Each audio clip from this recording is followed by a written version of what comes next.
Alors, je sais pas vous, mais moi j'adore les discours. Beaucoup de gens disent s'emmerder pendant les discours, moi c'est pas mon cas. Beaucoup n'attendent qu'un truc, c'est que ça finisse pour pouvoir se précipiter sur le buffet et se goinfrer de petits fours avec une coupe de bulles. Moi non, j'adore les discours. Ça a duré 2 heures. J'adore regarder les personnes qui font un discours. Je trouve que toute la personnalité d'une personne se dévoile lors d'un discours. J'adore percevoir le caractère, la timidité, la gêne d'une personne qui se livre à cet exercice. J'adore percevoir les mouvements involontaires d'un corps trahi par une émotion lors d'un discours officiel. Et la clé du bonheur, c'est lorsqu'un lapsus vient parasiter un discours lissé et ennuyeux. Et puis un discours, on ne le déclame classiquement qu'une seule fois pour un événement bien précis.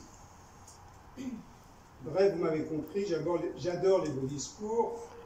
Quelles émotions en écoutant les discours célèbres. Ich bin ein Berliner. Je vous ai compris. I have a dream. D'ailleurs, mon discours aurait pu commencer par une parodie du « Rentre ici, Jean Moulin » d'André Malraux. Et ça aurait donné « Sors d'ici, Bertrand Roulet ». J'ai souhaité, en cette occasion si particulière, vous proposer un discours que je l'espère vous apprécierez. Alors, pour ne rien vous cacher, je suis un peu intimidé par l'enjeu, l'événement, la situation. Et donc, je pense que je vais avoir besoin d'aide. Donc, ça serait sympa si vous acceptez de m'aider, de participer. Rien d'extraordinaire à faire, je vous l'assure. Vu votre nombre, je ne pourrais pas faire participer tout le monde, mais je demanderai l'aide de quelques-uns d'entre vous afin de me permettre de mener jusqu'au bout mon propos. J'y compte réellement afin de me permettre de finaliser ce moment si important pour moi. Si néanmoins certaines personnes ne souhaitent pas, pour une raison ou pour une autre, apporter leur contribution, qu'ils me fassent savoir, je respecterai scrupuleusement leur choix. Personne. Donc ce discours, je lui ai donné un titre. Tout en vert. Alors, pas de méprise pour ceux qui me connaissent un peu. Vert dans ce titre n'est pas une référence à la couleur verte et aux résultats récents municipaux, ou en mon adhésion aux thèses écologiques, ni même en mes croyances collapsologiques. Non, tout en vert dans ce titre ne s'écrit pas vert, V-E-R-T, mais bien vert, V-E-R-S. Et vous allez rapidement comprendre pourquoi.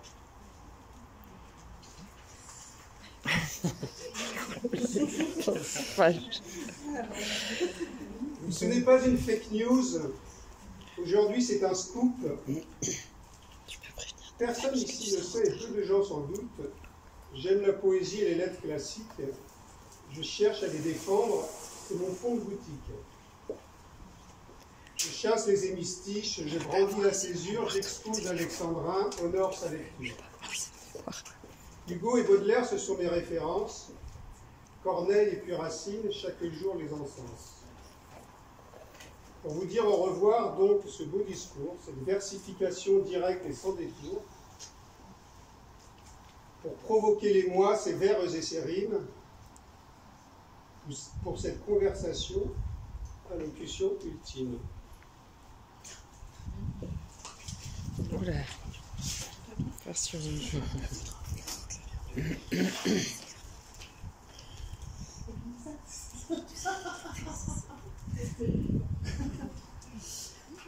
Avec les trucs qui sont soulignés et tout. Alors, je suis comme ça. De l'épreuve finale, maintenant l'heure est venue. Devant vous réunis, il doit se mettre nu. Dire sa vérité. Vous parlez sans embâge. Vous fixez dans les yeux, avec force et courage. Au milieu de vous tous, ne pas tergiverser. Affrontez vos regards, osez vous l'annoncer. Étouffez son chagrin, refoulez ses sanglots. Cachez ce déchirement, parlez sans trémolo. Bravez tous les obstacles, et sans fanfaronnade, vous ouvrir son cœur, faire fi de bravade, sans plus d'hésitation, tourner autour du pot serait mal vécu, serait mal à propos dans ce genre d'occasion. Parfois, ce n'est pas rare de faire des confidences, de faire l'épanchoir. Le public l'attend, je dirais il l'espère. Il veut de l'effusion, et pour ça, il est expert. N'ayez crainte aujourd'hui, pas de coming out. Pas de révélation, je lève tous les doutes. Pas de divulgation sur mon intimité, sur ma vie personnelle, pas de familiarité. Je ne vous raconterai pas mon dernier cauchemar qui me fit abhorrer mon pucier, mon plumard. Rien sur mes idées fixes, ni sur mes obsessions, pas même mes phobies, mes préoccupations. Rien sur mes liaisons, ni sur mes relations, aucune confession sur mes fréquentations. Rien sur mes érections, ni sur ma libido. Ce n'est pas mon propos, ce n'est pas mon credo. Vous n'apprendrez rien sur ma sexualité. Dussé-je vous décevoir, dussé-je vous dépiter. Ah bah non, je filme. Je peux pas. Je suis un peu à contre-jour, c'est chiant. Devant vous aujourd'hui, il va tourner la page. Il surmonte une étape, il change d'aiguillage. Il range ses affaires, il fait son pactage, il part, il s'éclipse, il quitte l'équipage. Ah, le lapsus. Ça, c'est bien vu, ça. Il part vers d'autres cieux, il change de paysage. Sa décision est prise, il enjambe le péage. Il saute la barrière, franchit le Rubicon, il file l'aventure, il quitte son cocon. Depuis 81, c'est qu'il a fait son temps, l'année où Mitterrand est élu président. Il les vit défiler, ministres et inspecteurs, 39 ans de carrière, c'est pas un amateur. Arrive à l'EREA en 98, part pendant les travaux, retour 2018.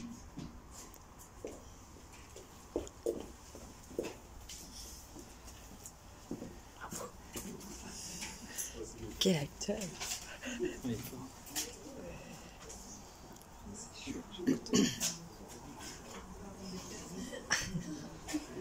Cette dernière année fut extraordinaire, pour bien la définir, manque de vocabulaire. Les élèves restent chez eux, on les garde à distance, en Espagne, en Corée, en Italie, en France.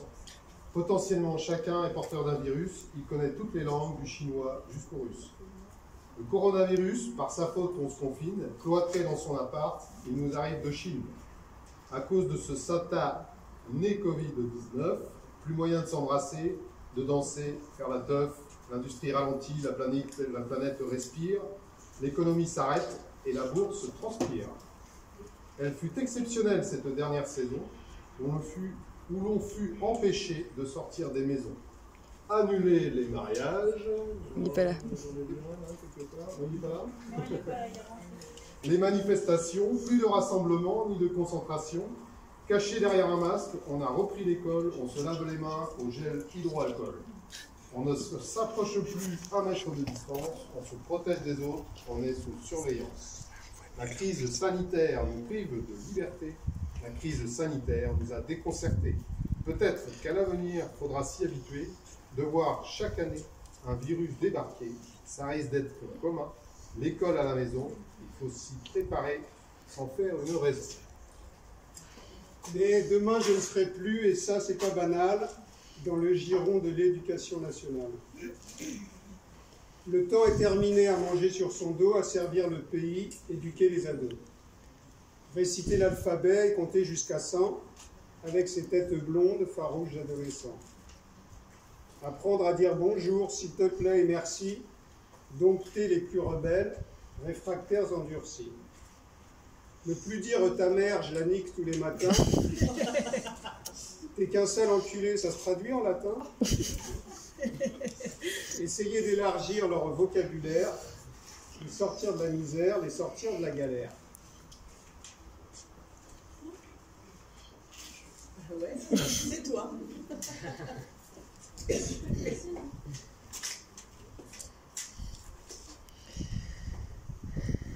Tes amis s'interrogent et parfois te demandent: ne t'ennuieras-tu pas que feras-tu de ton temps de cette liberté? Ne va-t-elle pas te nuire et te déconcerter? Le risque n'est-il pas pour toi de t'ennuyer, te morfondre, te lasser, bref, de te faire chier? Quand le taf, le travail ne rythme plus la vie, on peut soit s'effrayer, soit s'en trouver ravi. Soit l'on se dit que l'on ne sert plus à grand-chose, soit l'on profite du temps pour voir la vie en rose. On peut vaquer, flâner, faire la grasse matinée, cultiver son terrain, tailler, sarcler, biner. On peut se rendre utile dans une association, ou bien tout simplement profiter de sa pension. La journée, faire du sport, s'occuper du jardin, le soir, aller danser, le tambour argentin. Ramer, courir, nager, faire des bornes en vélo, voler, marcher, grimper, puis aller au boulot.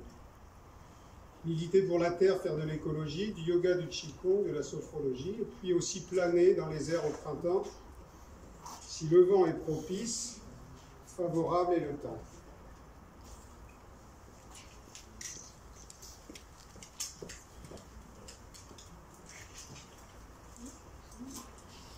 Il faut donc se quitter, les routes se séparent. C'est l'heure des au revoir, le moment du départ. De vous dire salut, l'instant est opportun, avec de l'émotion, ça c'est quasi certain. Des larmes, des sanglots, faut pas exagérer, mais un pincement au cœur, tout bien considéré. Merci à tous les gens, à tout le personnel, merci à mes collègues et à Julien Landel. Merci pour ce moment, comme disait Valérie, merci à toi et aussi à Julie. Merci aux AED et au PE Éduc. Pour chacun des élèves, vous êtes Noctiluc. Noctiluc? Alors c'est qui émet une lueur dans l'obscurité. Ah. Le vert luisant est Noctiluc. Donc merci aux AED, au PE et au PE Éduc. Pour chacun des élèves, vous êtes Noctiluc. Merci à tous les profs, les anciens, les nouveaux, quelle que soit sa matière, quel que soit son niveau. Merci Monsieur Ramos, merci Madame Chenet pour tout ce temps passé, pour toutes ces années. Merci Monsieur Thiberge, merci Madame Fauveau pour toutes vos qualités, je n'ai qu'un mot, bravo. Merci les anonymes, toutes les petites mains qui font tourner la boîte chaque jour et demain. Et merci à tous ceux que je ne cite pas, car des rimes en leur nom, je ne les trouve pas.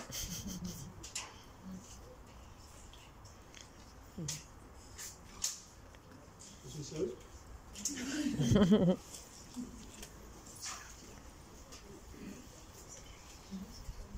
Pour cette dernière journée, j'ose et vais me lâcher, et t'appeler Bébert et même te tutoyer. Bravo, Monsieur Roulet, pour toute ta carrière que tu as su mener sans chichi, sans manière. Je n'ai qu'un mot pour toi.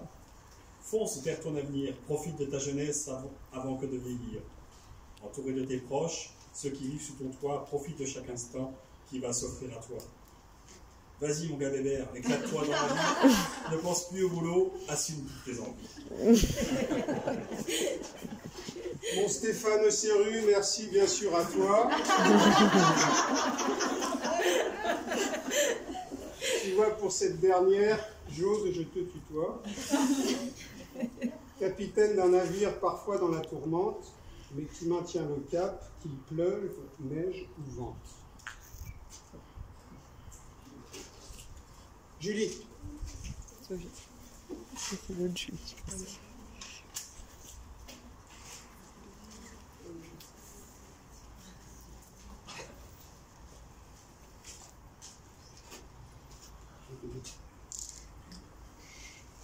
Il faudrait maintenant conclure cette oraison, clore ce beau discours, cette péroraison, trouver un épilogue, un juste dénouement, finaliser le texte sans plus d'atermoiement. Ce serait bien de le faire avec un brin d'humour que filtre à travers toi amitié et amour, finir d'un bon mot, d'un juste réparti, d'une dernière galipette, d'une dernière saillie. Terminer cette année par une cabriole, achever ce moment par une gaufriole.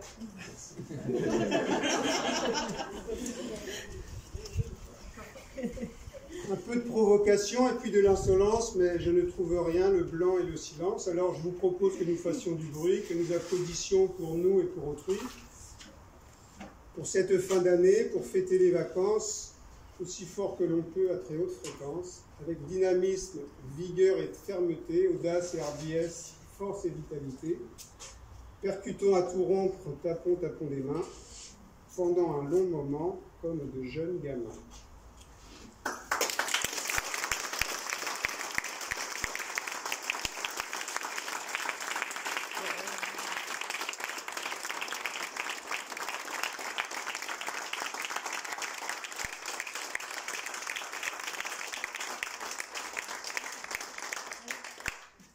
Ces applaudissements sonores retentissants, cette ovation, ces cris bruyants et claironnants ponctuent la conclusion. Certains diront enfin, autorisent d'écrire un dernier mot, le mot fin. Oula.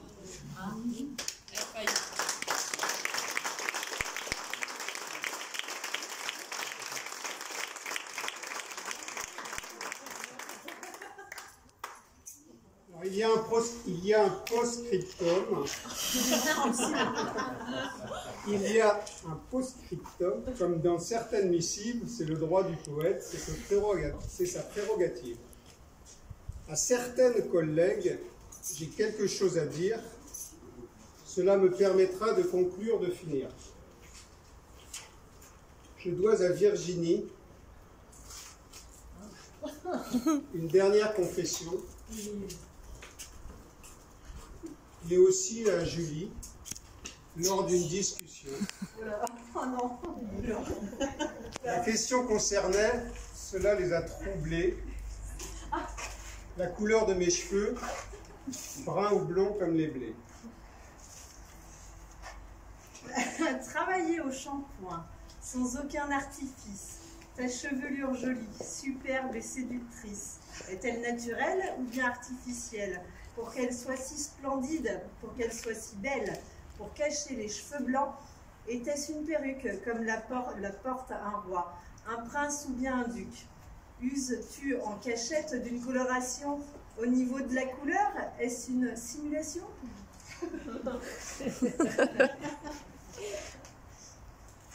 Cette pilosité, ici je vous le confesse, du crâne, du pubis et même entre mes fesses, jamais, de grand jamais, je ne l'ai colorée. Vous pouvez la toucher, vous pouvez l'adorer. Car malgré mon grand âge, c'est avec étonnement que jamais n'apparurent de cheveux gris ou blancs. Tout un chacun en doute, mais c'est la vérité, j'en suis le premier surpris, le premier étonné.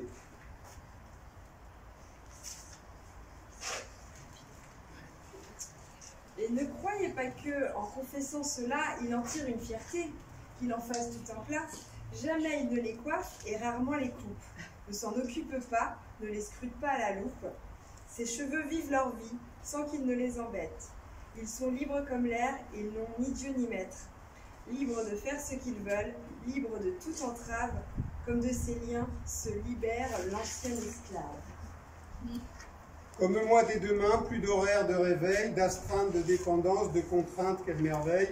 Comme moi des deux mains et vive la retraite, profiter de la vie, rigoler, faire la fête. Avant de finir dans le trou, d'aller en EHPAD, la vie va bien trop vite. Facétieuse rigolade. Vivre chaque minute comme la toute dernière, profiter d'aujourd'hui, ne pas regretter hier. Vivre cette période comme une ultime chance, des nombreux privilèges en avoir conscience. Ne pas inutilement galvauder cette aubaine, savourer pleinement cette vie quotidienne. Apprécier chaque jour d'être en bonne santé, jouir sans entrave de la vie délectée. Je penserai à vous de temps en temps quand même, qui risquez, j'en ai peur, de ne pas avoir ma veine, au vu des circonstances et de ne pas connaître les joies et le plaisir de partir à la retraite. Le risque, c'est de bosser jusqu'à tard dans votre vie, à plus de 70 ans, et ça fait pas envie. Pour payer nos pensions à nous privilégiés, D'avance, je dois vous le dire, vous en êtes remerciés.